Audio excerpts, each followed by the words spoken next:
from the Let's Roll podcast, powered by CarShowNationals.com, which I never said that before. I'm with Jeff Thisted. Hey, guys. Hot Rod Power Tour, Good Guys, Motor Trend, the list goes on and on. History Channel. Now the Summit Racing Autocross Week. It's very special. Yep, Summit Racing, yes. And then we are with Heather Storm, who is a TV personality, and we were talking, she has a lot of followers on all of her social media. Not only TV person, she's a car chick, too. Yeah, and she loves cars like we do. Is that offensive for me to call you a chick, or is that okay? I don't mean that with any... No, I'm not easily offended, or I couldn't be in this business. All right, good. That's funny. Tell the viewers at home who don't know about your little hot rod. Yeah. I have a 1965 Ford Mustang Coupe. It's something that I use to travel around the country, and it is my only car currently. So yes, when people ask that, like, oh, do you just get in that for fun? Yes, for fun and all other occasions. Right. That's my vehicle, and I love it. It's got a pony interior, for those who don't know. That's the white and blue interior. It's a silver blue color, numbers matching, so that's the original color. Their transmission, engine, rear end, that's all matching, that's original. And my goal with that vehicle is to keep it looking stock, but running like a dream. Nice. You got the Fighttech fuel injection. I know that. I do. And tell us about, I didn't think it was an original transmission anymore. Has it been rebuilt? 'Cause I thought it's been rebuilt, but it's still the original transmission. I didn't swap it out. So that was part of the question when the transmission kind of went kaput, because maybe I drove it a little too hard through the desert of Arizona and Texas in the midsummer. You know, I learned my lesson there. But no, that was the big thing about it, is I didn't want to just swap it out because I had all of the numbers matching. And so I found someone to actually rebuild the transmission rather than get rid of it and just change it out altogether. Yeah. All right. So what you said there is kind of near and dear to me, because I got my old Chevy and I drive it everywhere. Right. So you were driving from LA out to Texas with a friend of yours, and what happened? Well, started out great. Started out fantastic. It was the middle of the pandemic. No one was on the road. I mean, I was like, this is fantastic. I wish no one was on the road ever. And so we drove all the way from Venice, like as close to the beach on the Pacific coast that you can get. And we drove to Port Aransas, Texas. For those who don't know Port Aransas, it's down in the Gulf of Mexico. So it's like where everybody in Texas goes to go to the beach. And it's a whole scene in and of itself if you've never been there. But, you know, I was smelling some issues, just some extra gas in general. And that had nothing to do with transmission. That's just because it was so hot. I think that when you have the Fighttech and on a Mustang, your gas tank is in your trunk, right? And so those fortunately, you know, a lot of the wires and the tubes coming from the fuel injection are going into my trunk, right? And plus I have a bunch of stuff in the trunk, so I tried to kind of pat it around, but I opened the trunk just at a random exit off the freeway, and I heard this like hissing sound. I was like, yeah, I feel like things have kind of loosened up. The heat has kind of adjusted things on its own and not the right direction. So I got my tools out, and it's just my friend and I, and I'm like, she's like, are we okay? I'm like, I got this. Don't worry about it. I just got to tighten this up for a second. So at that point, we were fine. And, you know, here's the thing I learned. My friend Lucy, great friend of mine, love her dearly. She's from the Czech Republic, so she had never done like an American road trip. You know, that just wasn't part of her childhood. So I was like, we got to do this, you know. And at first she's like, okay, you know what? We got 2 days to get there. We're gonna do this. And I was like, whoa, no, not 2 days to get there. Going 1,600 miles. We're gonna take our time. We're in an old classic car. Not from Venice to Texas in 2 days, man. That's bombing. She was thinking, like, you know, when you get a brand new car and you're just like trying to get there, you're not stopping along the way. Exactly. And she had never just cruised. She had never just enjoyed the journey. And it took her a minute. She's like, oh, well, how far can we get today? I'm like, I don't know. We'll see what happens. So eventually she kind of let go of that, and we kind of saw what happened. But she was really hell-bent. I'm not just blaming her, but I am a little blaming her. Hell-bent on just keeping that pedal to the metal. She's like, no, it can go 80 fine. I'm like, keep it under 65. She's like, it goes fine at 80. It's perfect. I'm like, I know it seems like it can, but it's not good for it. So in the middle of the Arizona desert, you know, I look over and I'd be like, take it down, take it down. And I have a lead foot, so I understand that, you know, but still, I also, when it's your car, your baby, you're extra protective of that. And I was extra protective. And then, I was like, okay, it is doing fine. Nothing's happened. And then right in Corpus Christi, for those who don't know where that is, it's about an hour outside of Port Aransas. We made it down there. I drove back to Corpus Christi because that's where you can do shopping and get things, because Port Aransas is very small.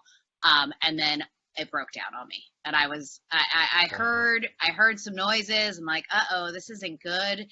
I pulled off the freeway, and it was about 11 o'clock at night, and I was stuck there for a couple hours. So then I towed it to the nearest shop, ended up Apollo Automotive. I got to give them a shout out during the story, because Leo, the owner there, he is a Mustang guy, and he completely just took care of me. I mean, he really did. So I one of the beautiful things about breaking down and needing help is that you meet the best people that way. You really do. Right. You really do. And it restores your faith in humanity, because so many it people does. in general can be jerks. We were talking about that yesterday, how people can just be mean, but a breakdown, same thing happened to me in Texas. And how about your car looking out for you? Because you could have broke down in the middle of nowhere in Texas. It's so true. With no cell phone reception, with no nothing. At least you're kind of in civilization. So I love that the car's looking out for you. I always agree with that too. I mean, there are so many times when I have had problems and I'm like, God, if this happened anywhere else, this would be a real issue. This would be the issue would be compounded, right? It's a smaller issue because of where I broke down. But once you break down in the middle of nowhere in the hot, I mean, we could have broke down in the middle of Arizona, 1 p.m. at 120 degrees. Luckily that didn't happen. And so you're right. I feel like the car is looking out for you, and it's just like, the people that come around and are gravitated towards classic cars in general, Jeff, as you know, driving your 55 around the country, it's like it draws in the right kind of people, and the right kind of people who get it because they have an old car and they're like, well, if that was me, I'd want help too. So here you go, willing to go out of their way to help. And it does restore my faith in humanity. Absolutely. And I like that. I need that. Right. Because I in Wichita Falls, Texas, it was last year, going down to the C10 Nationals.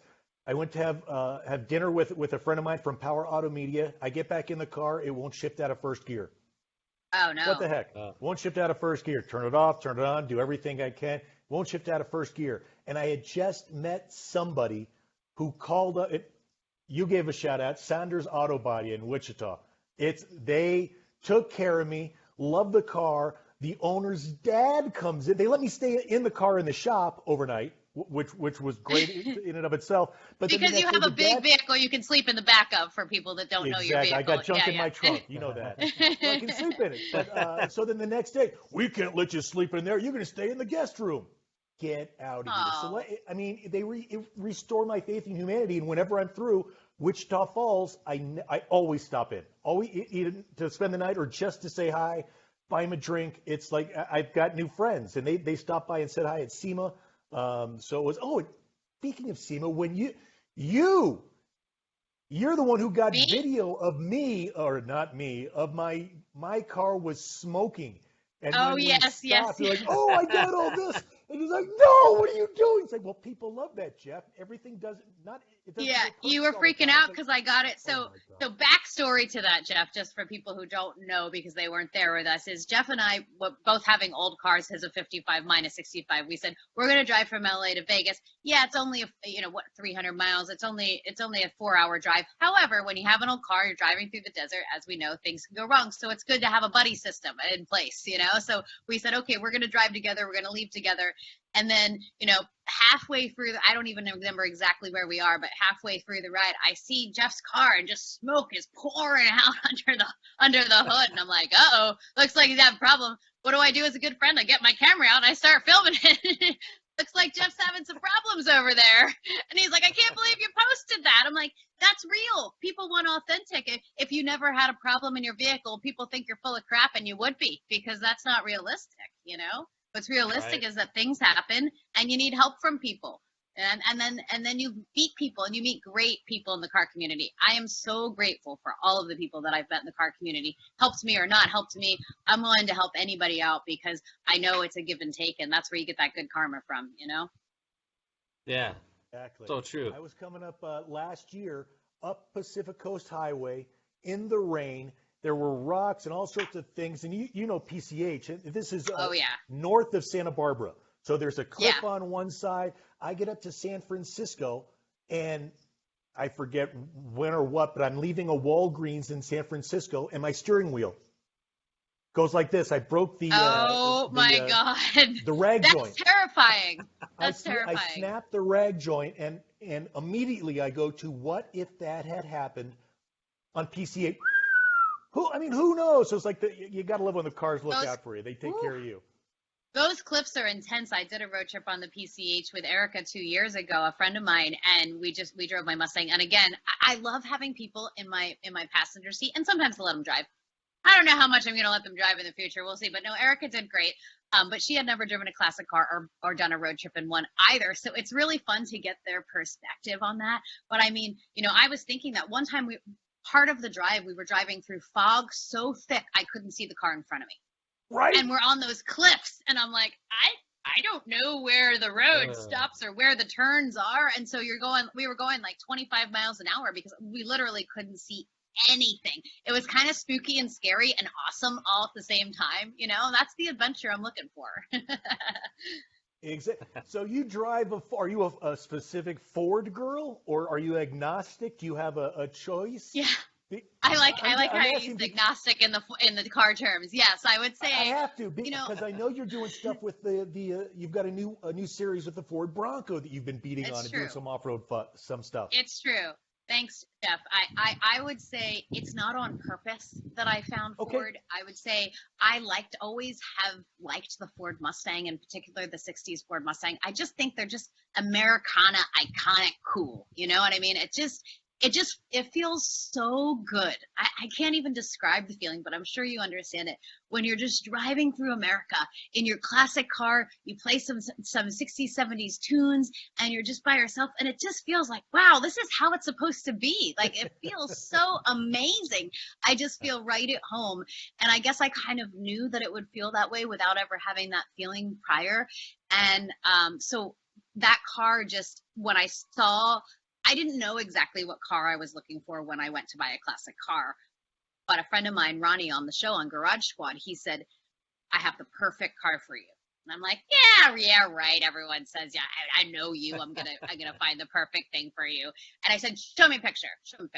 And he showed it to me. I was like, ooh, that is the perfect car for me. Like, I saw it. I saw the color.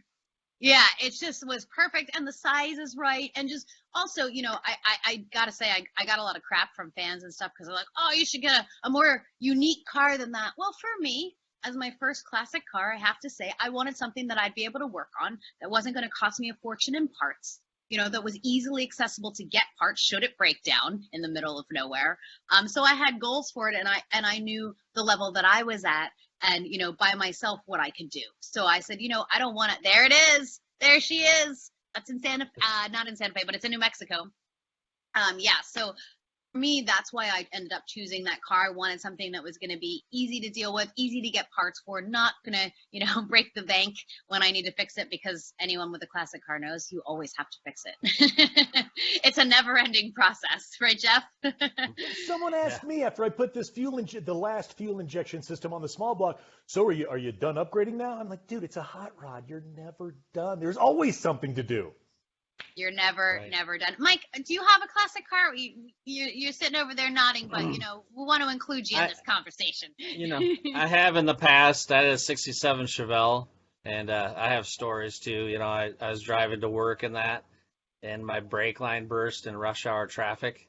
And oh, no. I just happened to hit. I ended up going in oncoming traffic and then hitting the center medium curb just perfectly with my tires and stopped the car. Wow. And my e-brake didn't work either on top of that. So it was just like it was almost more lucky than I was about anything. to say you got lucky on that, because I always think if things go wrong, depending if there's on a cliff on the right, I don't want to go right, but oncoming traffic seems like the wrong way to turn your car into normally as an instinct. But in your situation, it worked out for you. Yeah. So, you got real lucky. The thing is, I was coming up to a light that was red, full of cars, and I took the left turn lane because no one was in it, and then ended up on the other side of the road. And my car comes to a bouncing stop, and my window's open. I turn, look, and there's a truck driver looking at me. I go, yeah, my brakes just went out. Nonchalantly, of course. And he just kind of looked at me like, oh. Good thing I didn't just smash your car is what he's thinking. Yeah. And they're probably wondering, why is he driving on the wrong side of the road? It's like planes, trains, and automobiles, right? Right. That's a picture right there that Jeff's showing that he actually took of me right before our Vegas excursion. There you go. Yeah. Fueling up. No issues there before his car started smoking. And for me, I was just happy my car wasn't smoking at that point. Well, it's funny, like you said earlier, you drive the speed limit.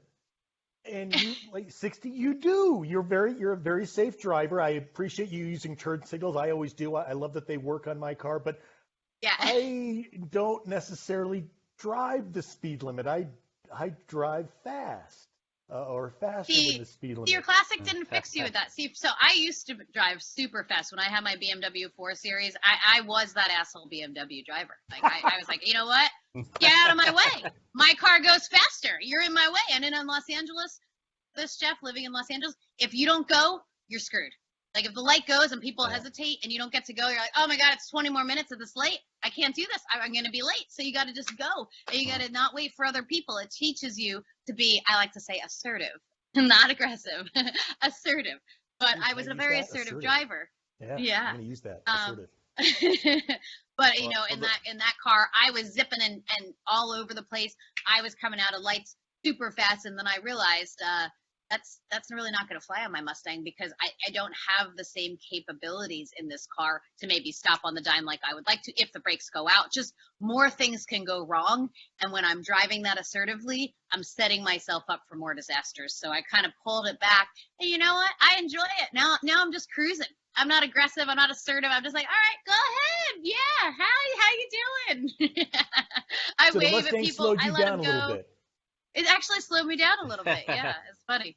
Maybe take in the moments as I go. Yeah, I feel like that's kind of how it was, in the 60s when people were driving. They were just kind of cruising and just enjoying the moment. It wasn't as fast-paced society then. Everyone wasn't trying to get somewhere and move as fast. It's just like, hey, we're just out for the ride. Let's enjoy it. That's because they didn't have LS engines and Coyote engines back then. Exactly. They had to drive slow. So tell us about, you got the Mustang, but now you're doing this off-road. You're very confident on the asphalt, but now you've been getting into some off-road shenanigans. That's right. So been living in Colorado. You're from Colorado, Jeff, so you understand what it's like out there. It's a beautiful, huge, amazingly beautiful state. But most of the stuff you get to see. Denver and Evergreen. You are out. You're out there outside of Fairplay. I mean, that's out there, man. Yeah, one of us is about 2.5 hours from Denver. But you can get to Denver. It's kind of all flat with mountains around. Once you get into Buena Vista, it's just mountains are all around you. All those 14,000-foot mountains that you hear about, people hiking stuff, they're right there. It is beautiful. It's beautiful. Now, I grew up partially in the city in Philadelphia and then partially in Montana. So I'm very familiar with small town living, and I lived in a small town there with lots of mountains around me. So it kind of reminds me of this, but now we have more resources to get things. So it's not as isolated in that way. What's the elevation of Buena Vista? Because I know Buena I think Vista it's about 8,900. People could look it up. It might be wrong, but something around maybe 8,900. Because you're about an hour from Leadville, and Leadville's the highest incorporated city in the United States. And that's about 10,000, I believe, right? Yeah. 10,000 feet. Yeah, so it's a little bit lower than that. Leadville's a lot colder because of that. But also, and very windy. But we have the Arkansas River running right through, right on the side of town. It's beautiful there. And I realized as I was, so basically 8,000 feet elevation. 8,000 feet. Okay, thank you. Yeah. I realized that when I was there, I was like, this is all pretty and all, but I'm not really seeing it all. I'm not really seeing it all with my Mustang on the highway, because most of the roads, if you're exploring Colorado at all, those are dirt roads. Those are 4x4 roads. Those are, if you really want to get out and see these beautiful mountains and get out. I'm a kind of person that I don't want to just go to where everybody's going, go to the tourist trap places and stuff. Yeah, I'll check it out. But then I want to go see, what are the locals doing? What's the thing that not everyone's going to? Let's get off the beaten path. So I realized in order to get off the beaten path, you need to get a 4x4 vehicle. So I ordered a brand new Bronco. I do not have it yet because we know that with all of the pandemic issues and technology issues, supply chain issues, whatever's happening out there in the world, I don't have it. So that's okay. I've just been kind of, now I want it back more than ever. You know, it's that supply and demand thing. You're like, I can't have it. Well, now I really want it. I'm really excited about this thing.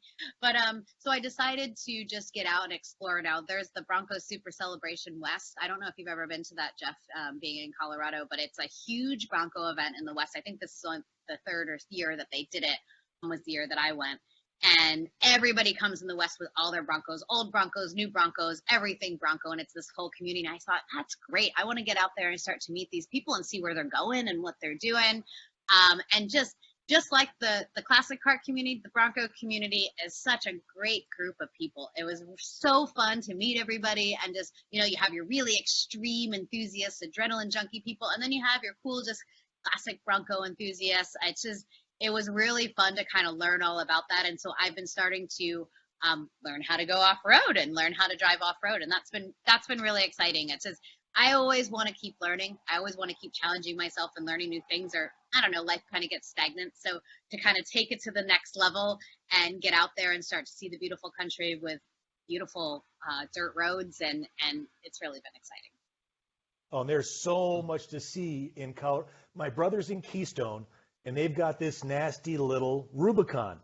And I helped him out when he bought it. It's like, you want this and this and this, and he's got the winch on it when he bought it, all the stuff. And we go up behind Keystone, one of the coolest things I've ever seen.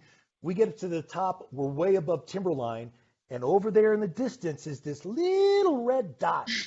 It comes bebopping down after a few minutes, and it's I think it's a 41 Willys Jeep. Flat-fendered, four-cylinder flathead. I love those. They drove it up from Denver on the highway and then took it off-road up to this. I don't even remember the name of the road we were on, but it was my brother's birthday. Right. We got stuck in the snow, dug ourselves out, but it was, I mean, amazing, the stuff that you see up there. Mountain goats, yeah, so let me know when you get your... Aren't the mountain goats so cute? And the baby mountain goats, oh my God, they're adorable. I'm close to Mount Evans, and the last time I took the 55 up Mount Evans, on the way down, I got video and a picture of a mountain goat almost looking into my window with the kid right there. It's like, yeah. I mean, yeah. Yeah, he's like, what are you doing? You're like, nothing, I'm just being a mountain goat right now, too, just like on the side of the hillside. I know this is at 14,000 feet, yeah. Yeah, it's beautiful up there. So it's really exciting. I did release the first episode, so I have a 6-episode series coming out about me discovering this 4x4 because the reality is I hadn't done it before. Even though I lived in Montana, I have never gone 4x4ing. There it is right there.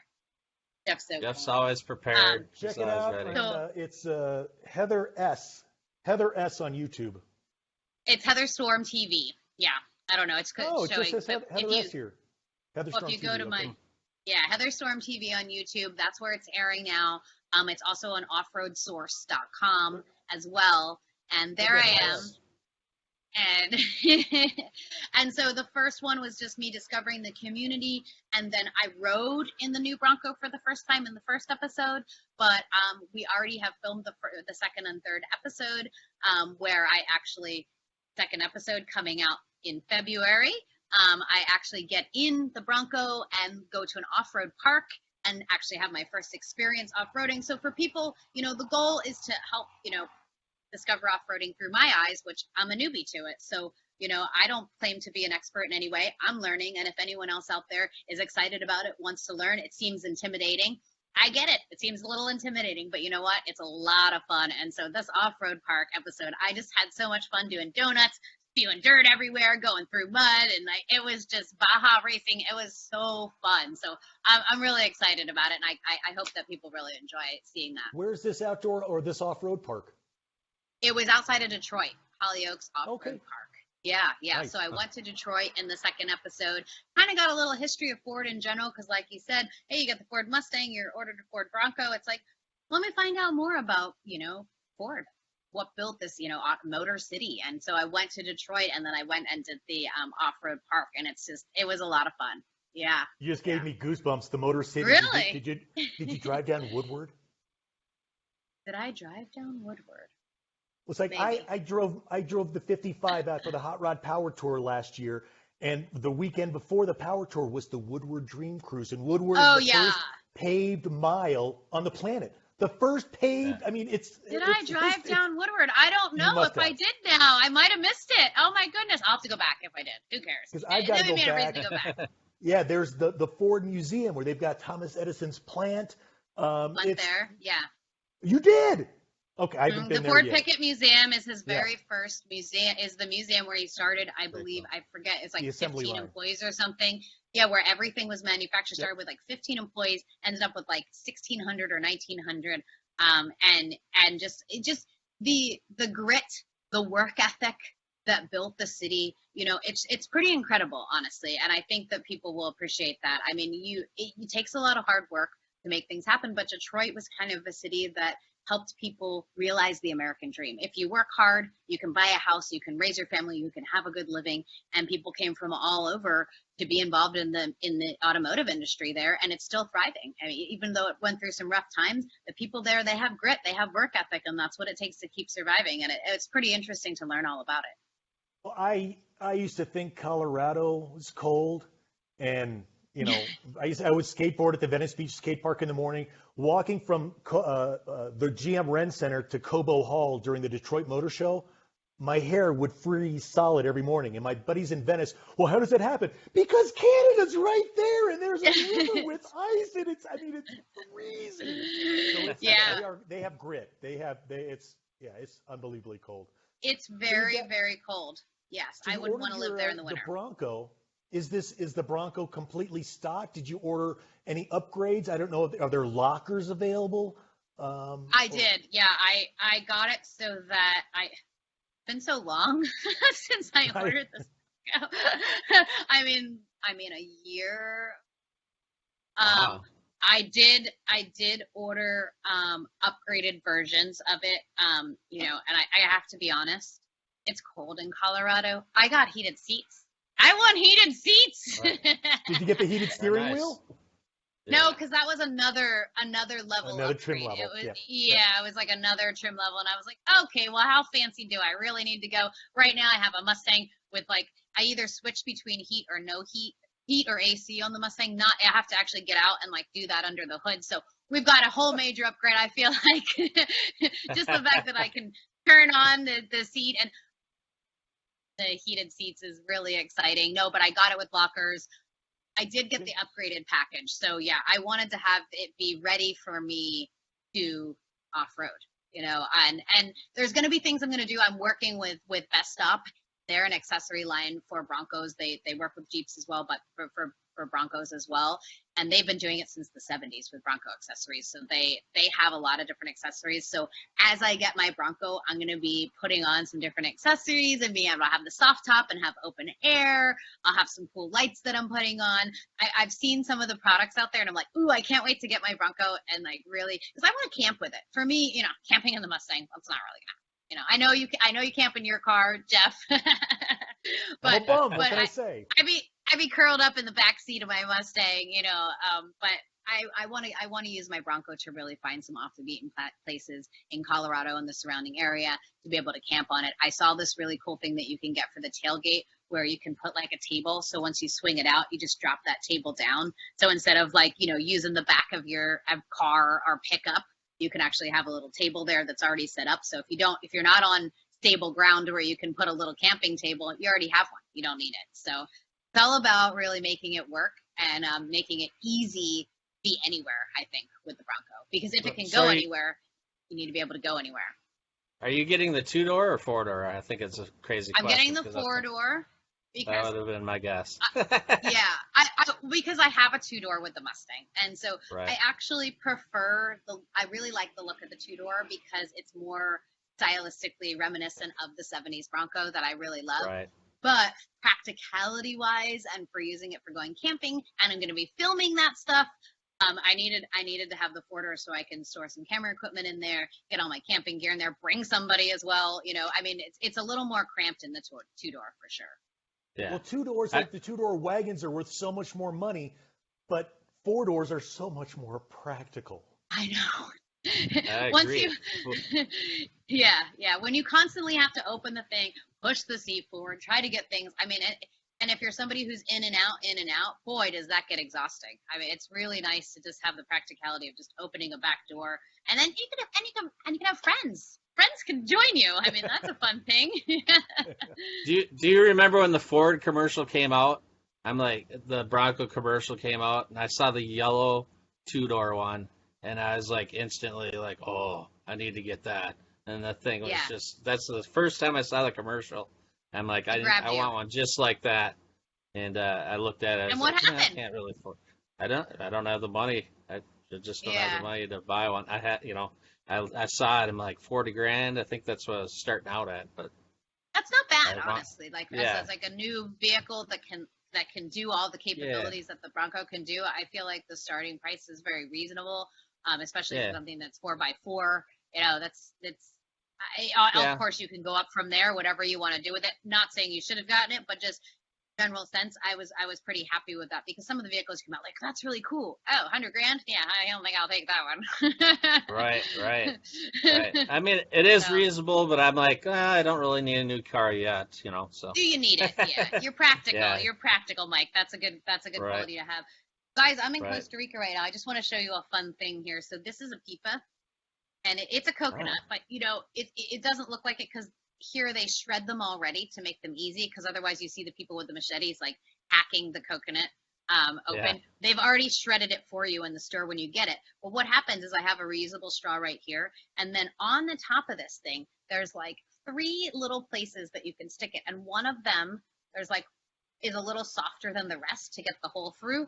So you kind of just try to see where it is, and I think it's right there. I haven't actually tried this one because otherwise it would be in there. Oh, and then the straw goes in, Ah, there you go. and you can drink it right out of the coconut. So good. So if you've Wow. had a little too many drinks, Water. Dirty dishwasher. dishwater. It tastes like dirty coconut water. are you kidding? You have not had real coconut from the coconut. Coconut Yeah, we water were in just- the coconut. We were just in Belize last year, climbed up the tree. I got the machete from the bar. You can't do that. It's like, hack. Got it down for my nieces, and it's like, I'll have another beer. Dos cervezas, por favor. Well, here's the thing.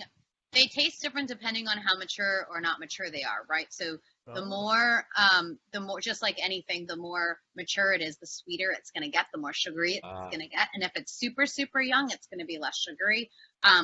So when you get them from the store, they're all tiny, little bit different. But there are guys on the beach, and last year some kids were climbing the coconut tree and the coconut palm, and they cut some down, came over, gave me one, they hacked it open for me, and I was just drinking it right out. It's a lot messier that way. This is a little neater if you don't want to get it everywhere, because otherwise you're just like, and it's dripping all down. It's kind of nice. You just get in the ocean and rinse it off. But Don't you ever add a this to little bit me, of rum in there? yeah. Yeah. There's a guy on the beach. That'll do that. And I asked him because he has a little, just a table set up with some coconuts. And then I said, yeah, con rum. He's like, oh, yeah. And then he just needed some lime. He didn't have the lime thing. He just had the rum and the coconut. You need that citrus to balance it all out. But I still got it anyway. It was still really good. He pours in, you're like, a little more, just a little more. Oh, and he's like, oh, you want more? Puts more rum in there. Very, very tasty. But also, if you don't put rum in there, good hangover cure if you had too many of those cervezas. Yeah. So There you the go. next day, And what are they called this is again? full of electrolytes. Which ones? What do you call They that call again? that a The pipa. The pipa. pipa. Pipa. When I see you at SEMA next year, Jeff, or this year, I'll be like, hey, Jeff, pipa. Yeah. But you're It cured me. It's cured me from having too many drinks the night before because it's full of electrolytes.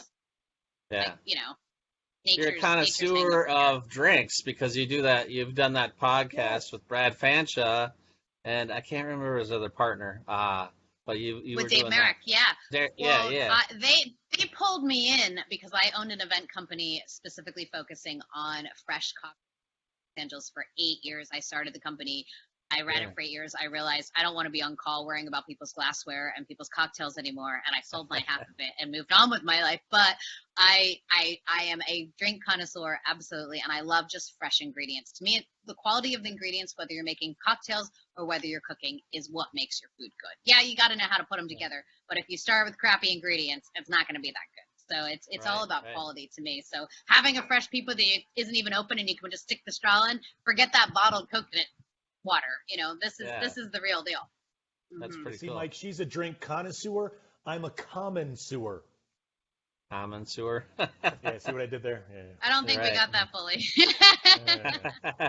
Are you still doing that show with those guys, or? No, Yeah. it was very hard for me traveling to kind of meet up with Right. them when I needed to. And a part of our podcast, we would go different places and try things. And then, Right. I like to come to Costa Rica where I am for a couple months a year. Just kind of, I work from here. People are like, oh, you're on perpetual vacation. No, I actually have to work from here. Like right now I'm working on editing those next 2 YouTube episodes that I'm doing. And luckily there is some Wi-Fi so I can Skype in with you guys. So, But you Jeff, edit just those gotta on your look. own?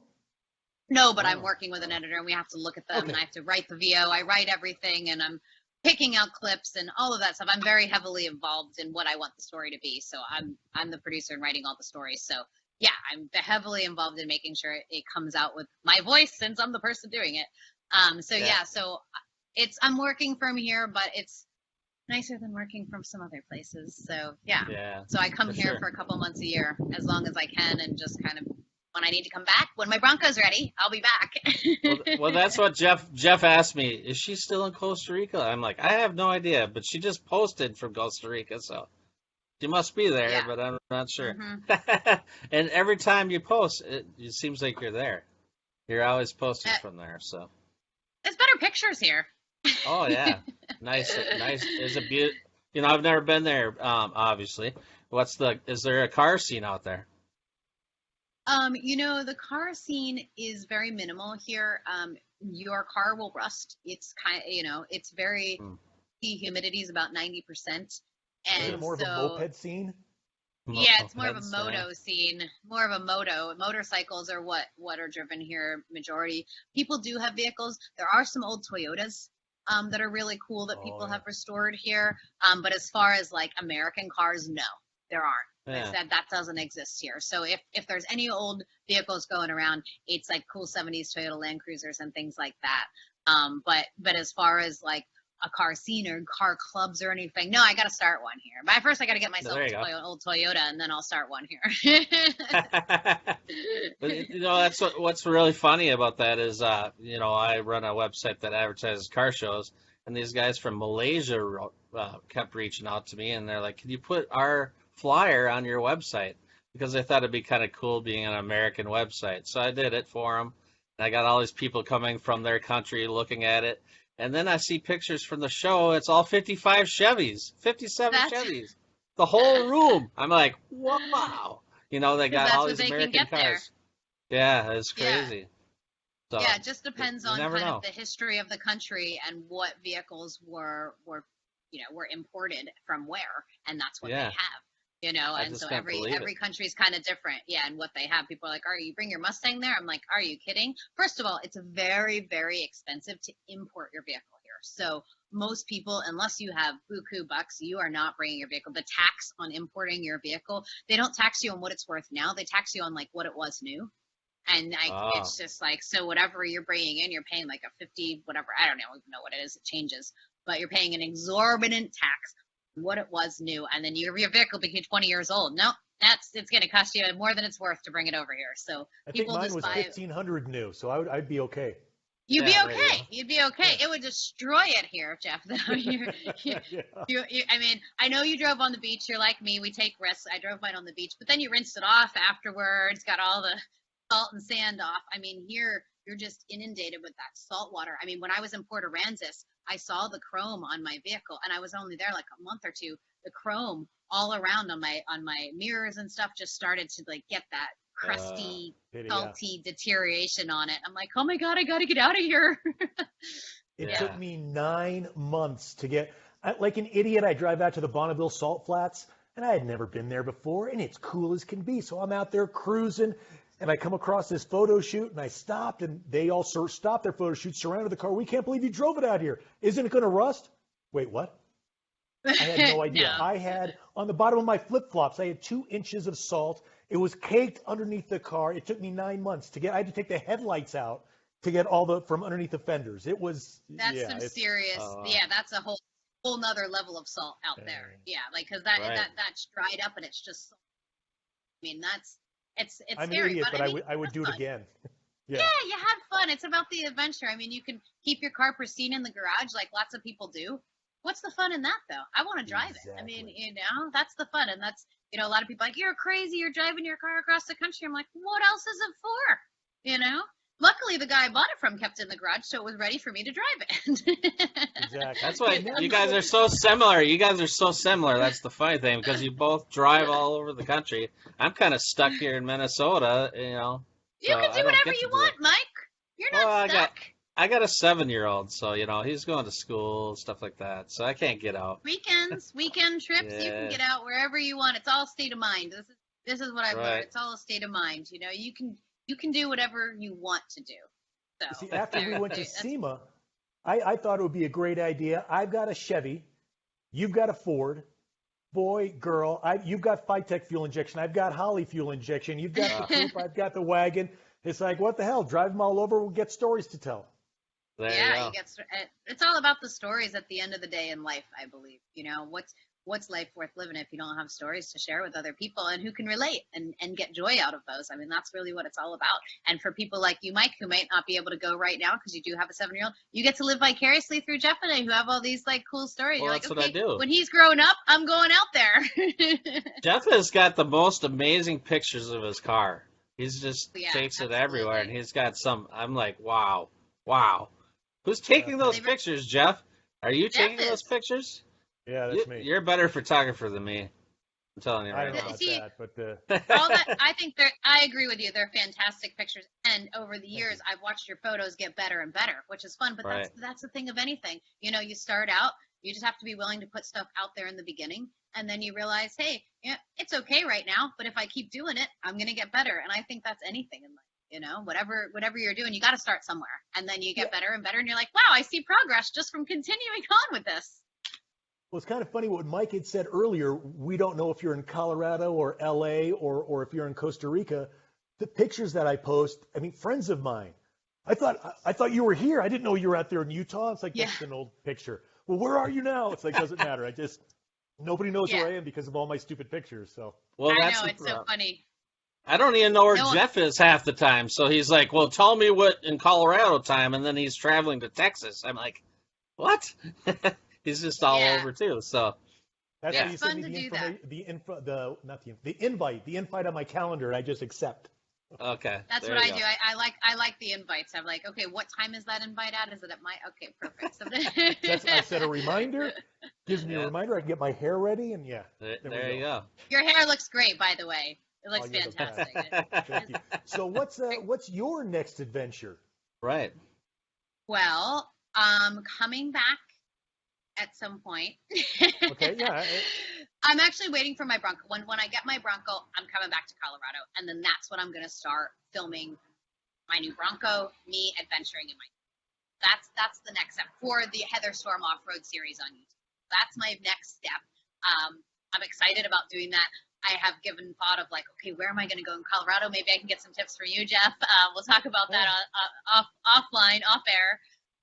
But so I'm just thinking about how I want to start adventuring in my new Bronco, and that's really the next thing for me. I mean, spring's coming up, and it's going to be beautiful. I'm excited to kind of get out there and just learn more things. I mean, each adventure, I'm going to be learning new things about how I off-road, how Bronco, and kind of taking it to the next level and challenging myself a little bit more. So that's the next latest and greatest. It's a great idea for a series, and it's like the autocrossers. And John Borcher, the head of the King of the Road for the Good Guys, it's like there's Linda Jacobs, Karen Leesinger. There's not a bunch of, but there's a handful of women, girls, who are out there racing now, and in a man-dominated sport, and kind of off-roading is sort of man-dominated. So for you to get out there and show girls, hey, you don't have to be a guy to go out here, and I'm kind of new to it. This is how I'm learning. Come along, join the ride. You can ride shotgun with me, and we'll learn together. I think it's a fantastic idea. And another question: do you, when you're going to film the new episodes, do you go out solo? I mean, you and your camera guy, Or, Mhm. I mean, do you have a follow vehicle, somebody with a winch or in a tow strap in case Not you yet. get stuck to?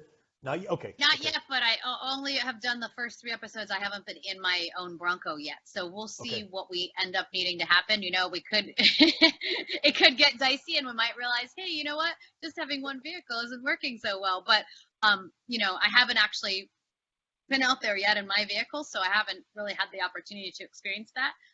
But yeah, so far in the series, it's just been myself and my camera woman, and we've just gone out there. And you know, I like to keep things as real as possible. So I have an idea of what we're gonna do. Like, I want to see Detroit and see these places, but I don't really know what's gonna happen. You know, and I think that authenticity, that's the beauty of showing people a real inside look at what's really happening, because this is not scripted. I don't know what's going to happen. It's just like I meet somebody and then I'm like, hey, well, you want to be on camera?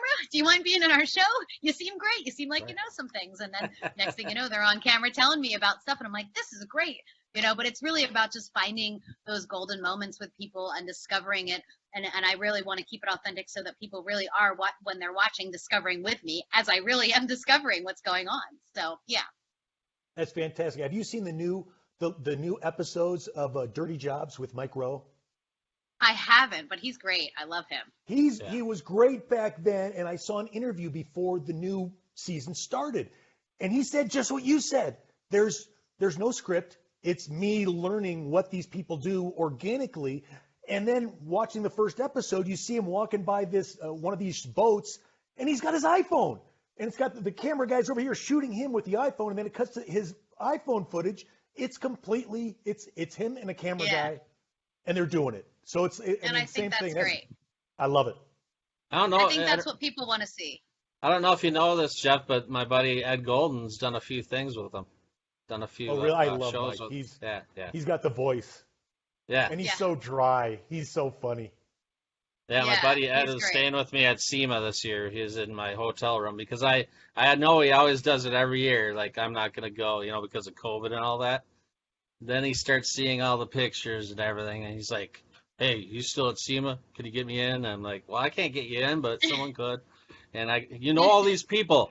And then I got an extra bed because I just had this feeling that he'd change his mind. And here he comes from New York and hangs out with me for the rest of the week. So that's why I walked for 3 days and took pictures, 8 million square feet. Did that in 3 days because I knew once he came, you know, everything changes. Is that how big it is? 8 million square feet? That's what they're saying now with the new building. So, I walked so much I was almost passing out. And I mean, I knew my feet hurt, but I didn't know it was that big. Yeah, with that building. Oh, man, it was a lot of walking. I know this year at SEMA, you're going to be out shopping for all of your Bronco gear. Yeah, right. You're like, ooh, this looks great. And you'll see me in a different section this year. I'll be in the off-road section going, ooh, look at this. Should I put these tires on my vehicle? What are we going to do here? No, but I don't want the Mustang to go away, though. I do still have plans. I have to do some things to my Mustang to get her back on the road, though, because there's a hole, I think, in my exhaust, either in my headers or something, and I'm smelling a lot of fumes. I had a leak when I have her in storage right now, but last year when I pulled out of storage, there was that's good. And she looks like a girl. Come on.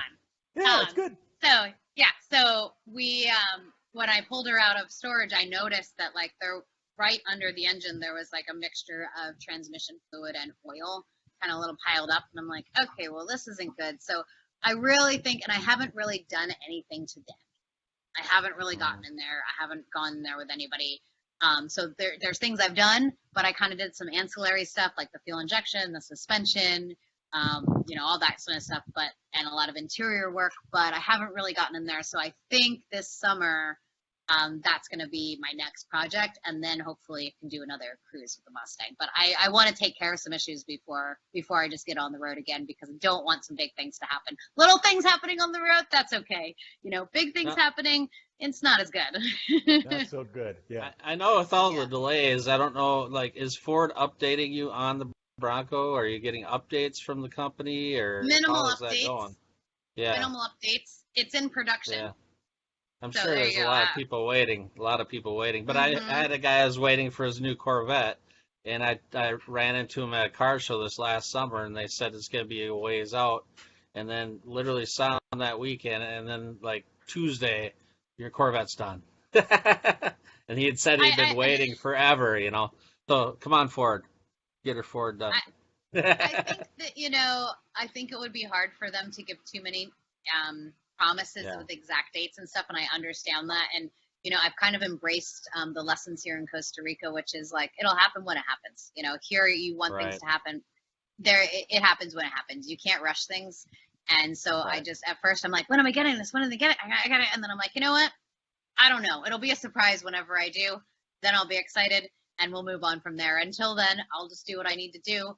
And I'll sit here in Costa Rica at the beach, enjoy life. And when I get my Bronco, I'll come back and make some things happen. So, yeah, I don't know. And I've kind of given up trying to know. Now, were you going to do some appearances at car shows this year? Or I don't know if that was that last year or this year, if you're doing Last year, I did a ton of a car show. Last year, you were in Clovis, New Mexico. Who goes to Clovis? It was pretty fun, I got to say. Oh, I love Clovis. It's there's so much cool buildings. It was really fun, and Steve Darnell, he was a guest there, if you guys know him from his show. We had met a couple times in Vegas, and so when I saw him, I'm like, oh, hey. And so we took his big truck that he has, Swamp Ass, I think is what he calls it, and rode down and cruised in that vehicle with his music bumping. I mean, that thing gets so much. I mean, it was the baddest thing in the whole cruise. Like, we just cruised up and down that thing. It's like 100 degrees and like waving at everybody, and it was really, really fun. It was such a good crowd. I mean, I do a lot of car shows. I actually don't have any scheduled yet for this year. I think people have been tentative, even last year too. They're like, it might happen, it might not. I have a couple inquiries out there. I'll put them on my website once they're fully locked in. But I've also been hesitant of like, okay, what's happening this year? Last time I kind of overcommitted myself. There's my website. Overcommitted myself. When you live 2.5 hours from the airport and you're flying like 3 times a month, you realize that you're really far. 2.5 hours. You used to be 20 minutes from the airport. I was 7 down in Hermosa, and you were what, 20 or 30 in West LA? 20 or 30 minutes. It was easy. So when you're that far, everything's scheduled around there. And like going to a car show is not necessarily a day anymore. It takes a whole day to go to the airport and fly out, and then you're there the full day, and a whole day. It's like a 3-day excursion. So I've been trying to be cognizant of that this year and realize like, all right, I need to kind of really plan this accordingly. And so we'll see what comes up. But I love doing the car shows because I love getting out there and meeting the community, and everyone's a little bit different. But it's the same good energy. And that's what I love about it. It's the same good energy. Last time, it wasn't in Clovis, but I was in Lathrop, if that's how you say it. I'm not sure. People can certainly butcher me. Lathrop. Right. But I met these guys there, and they were working the event. And they're like, Heather, you got to go have beers with us afterwards. We're going to go to this bar. You got to go there. And I'm like, all right, we'll see. It was so hot, too. So hot there. And I was running around. I mean, Jeff, once you're at the car shows, I mean, I show up at like 9 a.m. I don't start signing right away. But then after that, I go around and I walk around. And I meet everybody at the show after my 2-hour signature. I go see all the cars, take pictures of them, and then post them on my website and social media so people can see what the car show was all about. It's exhausting. Like, it's hot and it's exhausting. And so I'm like, I'll see, guys. I don't know. You know what? It'll be really. We might have lost her for a there? second. Everyth's been going so good. Well, There you go. Legit. There you go. I looked it up though. It was legit. And then I see this truck come right before I turn down the road to go to. It's about 100 feet to the bar, and they stop. Turn around because it was them. They were waiting for me, and then they left because they thought I wasn't coming. And then I showed up, and they're like, "You made it!" And so we hung out for like an hour. It was on this beautiful lagoon. This bar. It was just a kind of a dive bar, perfect for a hot afternoon. It was sunset. It was so pretty, and we just sat there and talked about just whatever, and just had a great time. And it was so nice to just sit down, enjoy a nice cold beer after all day, and just get to know some people. It was great. So I enjoy it a lot. And that's the car community in a whole. I mean, that's what I like about it too. People are so friendly.